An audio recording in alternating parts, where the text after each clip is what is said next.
Coup de projecteur sur la candidature de Clermont-Ferrand Massif Central au titre de capitale européenne de la culture en 2028. Clermont-Ferrand figure parmi les 4 villes retenues lors de la présélection avec Rouen, Bourges et Montpellier.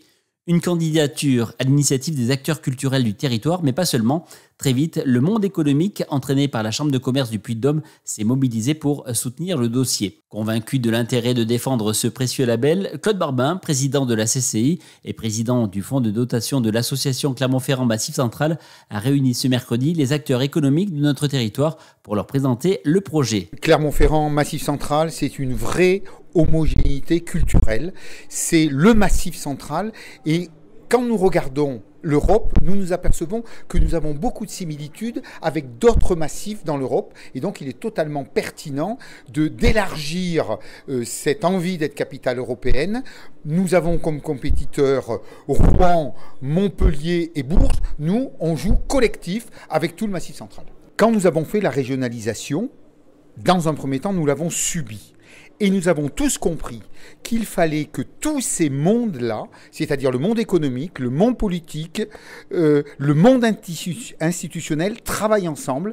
Et donc, il me paraît assez cohérent de tenir au courant l'ensemble de ces mondes pour qu'on aille tous dans le même sens. Parce que chaque fois que nous faisons quelque chose ensemble, nous le réussissons.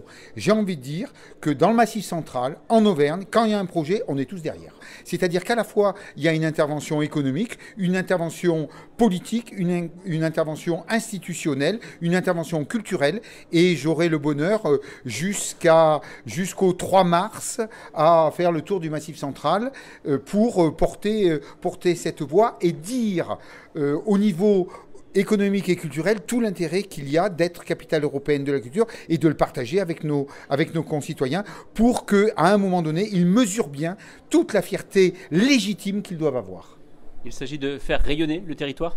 Il s'agit effectivement de faire rayonner ce territoire, de partager ça et de venir rajouter une pierre supplémentaire après avoir rajouté la pierre de l'UNESCO, la pierre du rugby, la pierre du football, la pierre du projet Qatarou, la pierre d'un tourisme auvergnat qui se vend.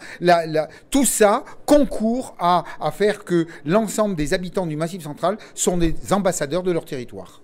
Nous sommes un pays de travailleurs, nous sommes un pays de gens qui vont au fond des choses, mais à un moment donné, nous osons aussi rêver. Et j'ai envie de dire que le rêve d'aujourd'hui féconde la réalité de demain. Et l'objectif qu'on a, c'est que fin 2023, Clermont-Ferrand Massif Central soit reconnu et la candidature à la capitale européenne de la culture 2028. Patrice Chazotte, directeur général de l'association Clermont-Ferrand Massif Central 2028, nous dévoile la feuille de route de la candidature. Alors les prochains mois vont être intenses parce qu'on va écrire le deuxième dossier de 100 pages qu'on devra déposer avant le 3 novembre. Puis on prépare aussi aujourd'hui la visite jury qui aura lieu sur Clermont-Ferrand et dans Massif Central à partir de début décembre. Et puis le dernier oral avant Noël. Et donc ça veut dire que dans la trajectoire que nous avons dans les prochains mois, c'est écrire, continuer à travailler collectivement sur le contenu, faire valider aussi auprès des politiques la trajectoire budgétaire.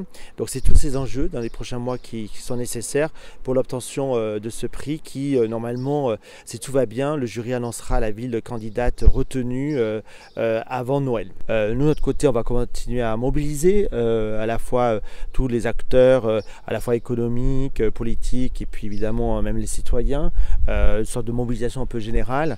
Donc on a prévu évidemment des campagnes de communication, on a prévu aussi, toujours pareil, de se rencontrer, discuter sur le dossier et puis préparer cette visite du jury aussi. Il y a encore 4 candidats pour une victoire. Il faut être audacieux pour l'emporter ? Oui, en tout cas le jury nous le demande et je pense que c'est nécessaire d'être audacieux, de ne pas hésiter à proposer là aussi un projet un peu particulier, unique, puisqu'en effet les villes que nous avons en face de nous sont des candidatures très sérieuses et il est important aujourd'hui de montrer au jury que nous sommes tout à fait capables de pouvoir accueillir en 2028 cette capitale culturelle, d'en faire profiter à la fois les habitants de ce territoire, du Massif Central, mais aussi faire que le tourisme potentiel français et européen puisse venir et soit attiré et intéressé par nos propositions. C'est tout l'enjeu de ce dossier. Quels sont les points forts de notre candidature et quelles sont les retombées attendues ?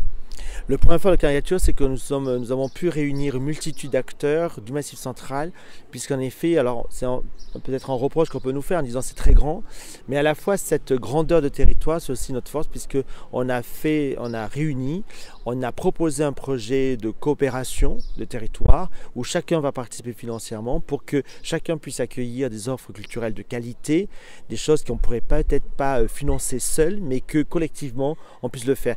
Et ça a intéressé, je pense, le jury. La thématique aussi de la Terre du Milieu a intéressé aussi ce récit littéraire qu'on pourrait donner à cette candidature. Et puis le fait aussi que, comme je disais, on est dans une région rurale, une région avec une forme géologique que nous connaissons, volcanique. Il y a d'autres régions comme ça dans l'Europe et nous avons proposé à l'Europe de réunir ces mêmes régions identiques dans une forme qu'on appelle forme des massifs.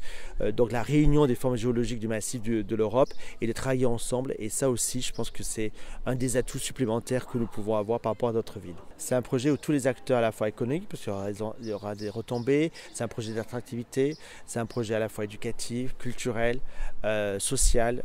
Donc tous les acteurs doivent être dans le projet. Et ce n'est pas seulement l'équipe capitale qui doit établir tout. Et la force de ce territoire, et on le voit comme aujourd'hui, c'est que les acteurs sont réunis autour de ce projet, ont envie de réussir. Et ça, l'Europe est très attentive à ça. Et puis surtout, l'Europe va regarder aussi que le territoire soit, comme on l'appelle dans notre jargon, embarqué, c'est-à-dire ils soient bien présents, ils ont envie. Et ce n'est pas seulement 2 ou 3 politiques qui ont décidé, non, c'est au-delà, ça dépasse. Et ça doit nous dépasser en fait, ce projet-là, parce que tout le monde doit s'en emparer. Héloïse Brianceau-Roch, vous êtes la secrétaire générale de l'association. La culture n'est-elle pas le lien unique du vivre ensemble ?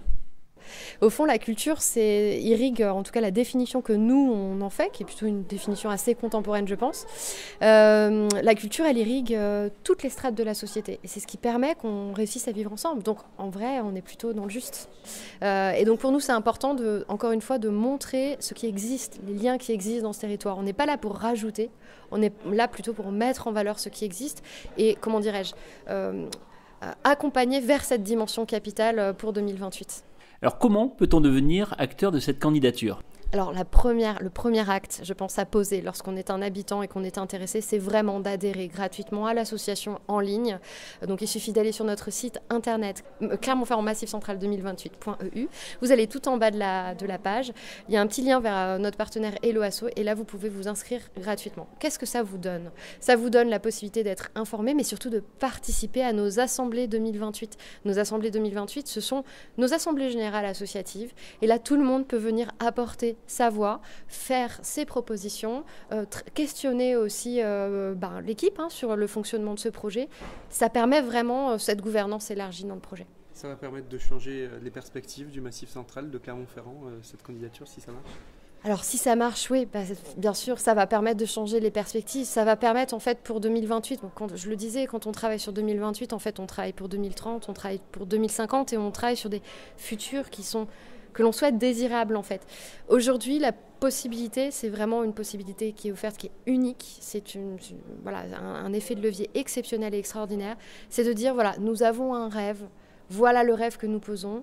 Si nous sommes retenus, nous pouvons financer la mise en place de ce rêve en commun que nous faisons. C'est-à-dire qu'à la fois, on a une sorte de rapprochement entre le rêveur qu'on peut être et quelque chose de très concret qui est comment on fait, comment on s'y prend. Donc oui, ça va débloquer aussi pas mal de situations, nous l'espérons, sur les questions des mobilités notamment, qui sont une question tout à fait cruciale dans ce dossier. Il est évident que quand vous représentez la France pendant 1 an, il est obligé, je pense, pas moi-même politique, mais je pense qu'il va y avoir une attention qui va être portée sur ce territoire au niveau des mobilités, puisqu'on représente la France pour l'Europe pendant 1 an quand même. Donc ça, c'est par exemple une perspective plutôt réjouissante.